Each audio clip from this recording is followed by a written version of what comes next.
There is a version of her that lives in everyone's memory, the one spinning on a mountaintop, arms flung wide, voice rising like the Alps themselves had decided to sing. The one who made the rain seem like a gift, who could hold a note so long and so purely that you forgot, for a moment, that the world had weight. She was grace made visible. She was everything a human voice was supposed to be. And then it was gone. Not in the way things usually go, not slowly, not with warning, not with the quiet dimming of age. It went suddenly, surgically, in the most devastating irony that show business has ever produced. And what came after wasn't the story people expected. It wasn't the graceful acceptance of a legend. It was something rawer than that, something more human, something that, even now, at 90 years old, she carries in a way that the people who love her most cannot fully watch without their hearts catching in their throats. What does a woman do when the one thing that made her extraordinary is taken from her? What does she become when the voice that launched 1,000 dreams and filled 10,000 concert halls, is simply, irreversibly silenced? And who, really, was she before the music made her a myth? To understand Julie Andrews at 90, you have to go back to the beginning. Not the beginning the publicity teams wrote. The real one. The one with cold rooms and complicated love, and a little girl who sang not because the world asked her to, but because singing was the only place she felt safe. She was born Julia Elizabeth Wells on October 1st, 1935, in Walton-on-Thames, Surrey, in a Britain that was still finding its footing between two wars. The house was modest. The times were tense. Her parents, Ted Wells and Barbara Morris, were both performers. Not stars, not celebrities, just people who worked the variety circuit, the working-class engine of British entertainment where you played every night and prayed the bookings kept coming. It sounds romantic, the idea of being born to performers. The reality was more complicated. Her parents' marriage was fracturing almost from the beginning, a slow leak that by the time Julie was old enough to notice had become a flood. Her mother, Barbara, had a voice too, a mezzo-soprano that carried rooms but never quite carried her to the life she wanted. When Barbara fell in love with a man named Ted Andrews, a vaudeville performer with a warm baritone and a taste for drink, she brought him home, and Julie found herself navigating what it meant to have a stepfather in a household where tension sat at the dinner table every night like an uninvited guest. Ted Andrews was not cruel in the way that villains are cruel. He was careless in the way that wounded people are careless, with a child's feelings, with the weight of what a small person absorbs in a home where the adults are unhappy. But Ted Andrews gave Julie one thing, perhaps without meaning to. He recognized what she could do. It happened almost by accident. Barbara had discovered that her daughter had an unusual voice, not just a pretty voice, not just a child's sweet singing, but something structurally remarkable. A 4-octave range. The ability to hit pitches that most adult sopranos spent years chasing. When Ted's voice teacher, Madame Lillian Stiles Allen, first heard Julie sing, she reportedly went quiet for a moment before saying anything. That pause, that silence before the verdict. Julie would carry the memory of waiting in that silence her whole life. She was 7 years old. By the time she was 9, she was performing. By 10, she was performing in the West End. Not as a child novelty, not as a cute distraction between acts, but as a genuine draw. A small girl with a woman's voice and a composure that audiences found both thrilling and slightly eerie, as though the music coming out of her was being funneled from somewhere far older than her little body suggested. She would stand at the microphone, this child in a dress her mother had pressed carefully that morning, and she would open her mouth, and the sound that came out belonged to cathedrals. But backstage, the story was different. The variety circuit was not a nurturing place. It was competitive and cold and relentlessly practical. There was always a next act, always a next city, always a train to catch and a boarding house with thin walls and the next morning's call time to think about. Julie learned early that the performance was the safe place. The performance was where you were loved. Offstage was where the uncertainty lived. Her parents divorced when she was still young. Barbara and Ted Andrews married. The new family toured together, and Julie found herself essentially working to support a household of adults by the time she was barely into her teens. Let that land for a moment. A girl who should have been worrying about school friendships and Saturday afternoons was instead the primary earner for her family, holding the whole fragile structure up on the back of a voice she hadn't chosen to have. She would say later, in the careful way she talked about her childhood, that she learned to be self-sufficient very early. That is the polite version of a harder truth. The harder truth is that she learned, very young, that the people who were supposed to protect her were often the ones she needed protecting from, not from violence, but from need, from expectation, from the way some adults look at a talented child and see not a person but a resource. There is a story she has told, gently, about those early touring years, about standing in the wings of a theater somewhere in the English Midlands, waiting to go on, and realizing that the applause from the previous act had died down, and the house was restless, and her stepfather had been drinking, and the stage manager was looking at her with that particular expression that said everything depended on what she was about to do. She was 12 years old. She walked out into the lights. She sang. They loved her. And she walked back into the wings, and nobody asked if she was all right. She learned to not need asking. That self-containment, that particular English composure that she would become famous for, was not a natural gift. It was armor, hammered into shape in cold backstage corridors when she was too young to know she was building it.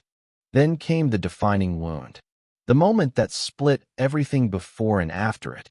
She had been working steadily, building a reputation on the London stage, when the call came for something far bigger than anything she had done before. Broadway, America, a show called My Fair Lady. The role of Eliza Doolittle, the Cockney flower girl transformed by a professor's obsession and her own extraordinary will. She was 19. She had never been to New York. She stepped off the plane into the noise and scale of a city that did not care who you were yet, and she understood immediately that this was different. This was the real thing. My Fair Lady opened on March 15, 1956, at the Mark Hellinger Theater. The reviews did not trickle in, they detonated. Brooks Atkinson of the New York Times wrote about her with the kind of careful reverence you reserve for things that cannot quite be explained. The show ran for 2,717 performances.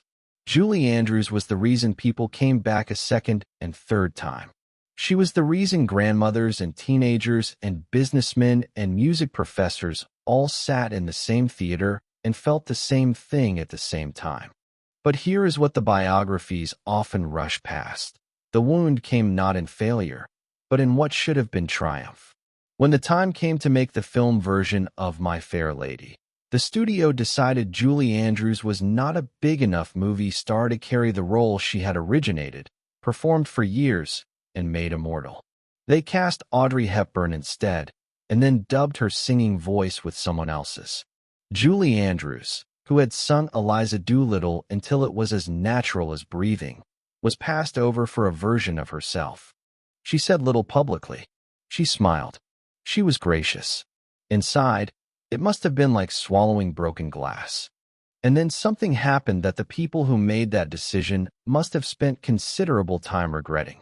Walt Disney saw her in Camelot on Broadway, walked backstage, and offered her the lead in a small film he was producing about a magical nanny in Edwardian London. She said yes. Mary Poppins opened in August 1964. My Fair Lady, the film, with Audrey Hepburn, with the dubbed voice, opened in October 1964. Julie Andrews was nominated for the Academy Award for Best Actress for Mary Poppins. The year she was denied what was hers, she built something better. She won the Oscar. When she accepted it, she smiled in that particular way and said, with impeccable timing, that she wished to thank Jack Warner, the man who had refused her the role, for making it all possible. The audience understood. The room erupted. And in that one sentence, she revealed more steel than she had ever shown in any performance. What followed was one of the most extraordinary runs in Hollywood history. The Sound of Music came out in 1965, and it did not merely succeed. It became a cultural monument.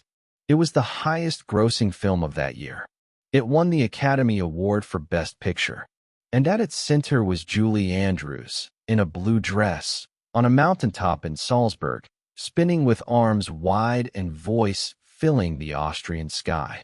That image, remember it, the spinning, the blue dress, the mountains, the voice reaching upward into something that felt, to the millions of people watching, less like cinema and more like proof of something. Proof that joy was real, that the world could hold this much beauty without breaking. She was at the very summit. She was 30 years old, and she was the most famous woman in the world, and the voice was doing everything a voice could do. And then the career hit something unexpected. Not a scandal, not a failure exactly, something more complicated. The films that followed tried to reinvent her, to shake off the wholesome image, to show edges and shadow. Star, in 1968, was a critical and commercial disaster. Darling Lily, in 1970, which she made with her husband Blake Edwards, lost the studio millions of dollars. The studio system, which had been so eager to have her, quietly began to back away. The parts dried up. The decade that followed was lean in a way that people who remember only the mountaintop rarely know about. She had married Tony Walton in 1959, had a daughter, Emma, and divorced in 1967. She married Blake Edwards in 1969, and together they built a family that was unconventional by Hollywood standards and deeply loving in ways that mattered more than the tabloids understood. Blake adopted 2 Vietnamese children during the chaos of the Vietnam era. They raised 5 children total between them, a home that was sometimes noisy and complicated and full of the specific love that comes from people who have chosen each other deliberately. Blake Edwards was not an easy man. He was brilliant and difficult and funny and prone to long black moods that Julie absorbed with the patience of someone who understood, from childhood, that difficult people contain multitudes. Their marriage lasted 36 years, until his death in 2010. She was with him at the end. She has said, since then, almost nothing about grief. The composure holds. But those who know her say the eyes are different now. In the 1980s, Blake cast her in Victor Victoria, a film about a woman pretending to be a man pretending to be a woman. And the layers of performance and identity in that premise felt personal, in ways she let show just enough for people to notice. The film was a triumph. She was nominated for another Oscar. The career revived. She proved, again, that she was not a creature of one decade or one image. But the darkest chapter was still coming. The one that nobody, not even Julie Andrews, could have written as fiction because it was too cruel even for fiction. In 1997, she underwent surgery on her throat to remove non-cancerous nodules. It was, by the standards of such procedures, routine. Thousands of people have the surgery. Thousands of people recover. The surgery went wrong. Complications arose during or after the procedure. Exactly what happened has never been entirely clear publicly, because she is too private a person to detail it fully. And when she woke, when the healing was supposed to be happening, it became apparent that something irreversible had occurred. The 4-octave voice was gone. Not diminished, not strained, not in need of rest. Gone. The surgical damage had removed the ability to produce the singing voice that had defined her life from the age of 7.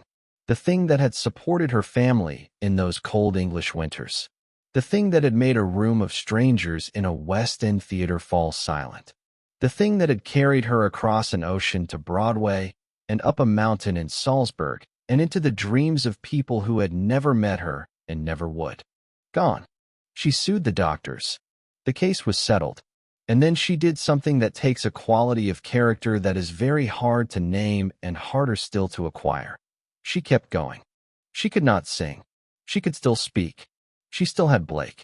She still had her children and her grandchildren and the particular early morning quiet that she has always loved, the English countryside light coming through a window and a cup of tea and the sense, even in loss, that the world is still worth attending to. She began to write children's books, co-authored with her daughter Emma, stories about courage and imagination and the interior lives of small people navigating a large world. She narrated audiobooks. She took voice roles in animation where the loss was less visible.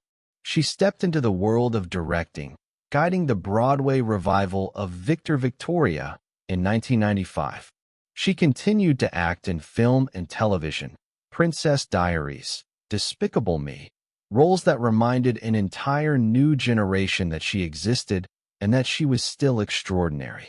But the singing, the spinning on the mountaintop, that was done. And the grief of that, the private, never quite spoken grief, is something she has carried with a dignity so complete that it almost obscures the grief entirely. Almost. There are interviews, if you look for them, where she is asked about it. Her face does something careful. The composure firms up at the jaw. And then she says something measured and generous about the life she is still, and the work that remains, and the books, and the family. And the interviewer nods and moves on.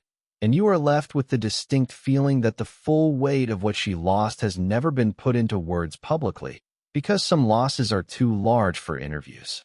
At 80, she gave a masterclass at a performing arts conservatory, and the students crowded around her afterward in the way young performers crowd around legends, hungry and reverent and slightly afraid. She talked to them about craft and longevity and the importance of listening on stage. She talked about what remains when the specific gift is taken from you. One student, a soprano, very young, very gifted, asked her how she managed after the surgery. And she paused for just a moment before answering. You find out what else you are, she said. 6 words. No drama. No self-pity. Just the earned truth of a woman who had been finding out what else she was her entire life. Since those cold backstage corridors, since the Broadway slight, since the Salzburg mountaintop, since the surgical room in 1997 where everything changed. Now she is 90. The blue dress from The Sound of Music is in a museum somewhere, preserved behind glass, that particular shade of cornflower blue that seems too alive to be fabric. The mountains in those famous shots are still there, still gorgeous, still indifferent to human longing in the way mountains always are. She lives quietly. She tends friendships with the care of someone who has learned that relationships require cultivation, not assumption. She reads. She writes. She is a grandmother several times over and a great-grandmother too. And those who have seen her in those roles say she is present in them with a warmth that the public performances only partially captured. The composure relaxes at home. The eyes are softer. The laugh is more ready. She has spoken, over the decades, about gratitude, not in the evangelical manner of people who have never actually suffered, but in the specific, clear-eyed way of someone who has looked at loss and found that it did not eliminate beauty. She is not a woman who talks publicly about faith in concrete terms, but there is a quality of her endurance that suggests she draws on something interior and steady, something that was built in those years when she had nothing else to hold on to but the fact of her own continuing voice. When the voice went, the something interior remained. It had to. She had trained it just as hard. Her philosophy, such as it is, can be extracted from 100 interviews across 6 decades. Do the work with care. Stay curious. Do not perform your pain for audiences. Live your life for the actual people in it. Laugh when you can. Be honest with yourself even when honesty is inconvenient. Do not confuse fame with meaning, and do not mistake silence for absence. She is still here. At 90, she is still here, still speaking, still writing, still showing up for the things and the people that matter to her. The spinning has stopped, but the arms are still wide. And now I want to speak to you. Yes, you. The person watching this, wherever you are, whatever you brought with you to this moment. There is something in Julie Andrews' story that is not really about Julie Andrews at all. It is about what happens when the thing you built your life around is taken from you. Not borrowed or diminished or challenged. Taken. Surgically, finally, without appeal. What do you do then? Who are you then? Most of us never face a loss quite that specific or that absolute. But most of us know some version of it. The career that ended. The relationship that finished. The version of yourself you were certain you would be, and then suddenly weren't. The dream you held from childhood that the world, at some point, simply declined to confirm. And Julie Andrews, spinning on that Salzburg mountain, that blue dress against that impossible sky, that voice reaching upward into the cold Austrian air, is not just a memory. She is a question. She is the question of what remains when the voice goes quiet, of what you are when the specific gift is spent, of whether a life can still hold beauty and meaning and forward motion when the defining thing that shaped it is gone. You have something you are afraid to lose. You may have already lost it. You may be in the middle of losing it right now, reading this, watching this, with that particular weight sitting somewhere in your chest that you have learned not to mention at dinner, because people get uncomfortable and you are, above all, someone who keeps it together. She kept it together too. But keeping it together is not the same as not feeling it. The jaw firms up because the feeling is there, not because it isn't. What I want to ask you is this: what else are you? Beyond the thing you built your identity on. Beyond the voice or the career or the role you play for other people. Beyond the version of yourself that the world first approved of. What else? Because she found out. Standing in backstage corridors at 7 years old, she was building something that had nothing to do with singing and everything to do with persisting. And when the singing went, the persisting remained. The curiosity remained. The love remained. The self, quiet, stubborn, real, remained. The blue dress is behind glass now. The mountains are still there. The voice is gone. And Julie Andrews, at 90 years old, is still finding out what else she is. What about you?